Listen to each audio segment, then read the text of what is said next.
ചെന്താമരയെ തൂക്കിലേറ്റണം. അയാൾ ഇനി ആരോടും ഇങ്ങനെ ചെയ്യരുത്. വധശിക്ഷയിൽ കുറഞ്ഞ ഒന്നും ചെന്താമര അർഹിക്കുന്നില്ല. ഇങ്ങനെ പോകുന്നു പൊതുജനാഭിപ്രായം.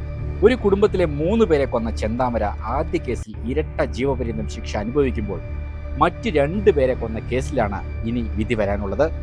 എന്താണ് ചെന്താമരയ്ക്ക് സംഭവിക്കാൻ സാധ്യത? ചെന്താമരയ്ക്ക് ഇളവ് ലഭിക്കാൻ എന്തെങ്കിലും വഴിയുണ്ടോ? കോടതി വിധി എന്നുണ്ടാവും? നോക്കാം. ഇന്ന് കോടതിയിൽ നടന്ന സംഭവങ്ങൾ, പ്രോസിക്യൂട്ടറുടെ വിലയിരുത്തൽ എന്നിവയെല്ലാം.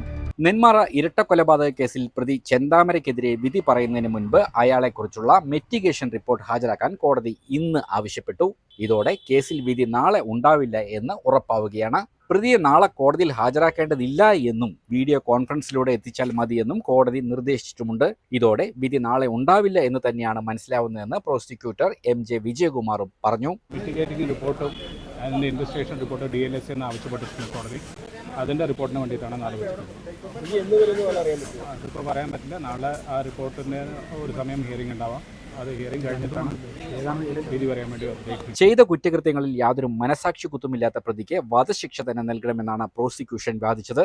പ്രതിക്കെതിരെ പ്രൊബേഷൻ ഓഫീസർ നൽകിയ റിപ്പോർട്ടിലും പ്രതി ഇനിയും കുറ്റം ആവർത്തിക്കുന്ന മാനസിക നിലയിലാണ് എന്നാണത്രയുള്ളത്. ദൃക്സാക്ഷികളില്ലാത്ത കേസിൽ വധശിക്ഷ നൽകുന്നതിന് കോടതിക്ക് തടസ്സമൊന്നുമില്ലെന്ന് പ്രോസിക്യൂട്ടർ പറഞ്ഞു. പക്ഷേ അക്കാര്യവും കോടതി പരിഗണിക്കും. കുറ്റം തെളിഞ്ഞ സാഹചര്യത്തിൽ പ്രതിക്ക് സംശയത്തിന്റെ യാതൊരു ആനുകൂല്യവും ലഭിക്കില്ല. ചെന്താമരയ്ക്ക് എന്തെങ്കിലും ആനുകൂല്യം ലഭിക്കുന്നുണ്ടെങ്കിൽ അത് പ്രായത്തിൻ്റേത് മാത്രമാവും. പ്രതിയുടെ സ്വഭാവം, പശ്ചാത്തലം തുടങ്ങി വിവിധ വിഷയങ്ങൾ പരിഗണിച്ച് പ്രതിക്ക് എന്തെങ്കിലും ശിക്ഷ ഇളവിന് അർഹതയുണ്ടോ എന്ന് പരിഗണിക്കുന്നതിന്റെ ഭാഗമായിട്ടാണ് കോടതി മെറ്റിഗേഷൻ റിപ്പോർട്ട് ആവശ്യപ്പെട്ടിരിക്കുന്നത്. പ്രതിയുടെ മാനസിക നിലയ്ക്ക് യാതൊരു തകരാറുമില്ലെന്നും പ്രോസിക്യൂട്ടർ പറഞ്ഞു.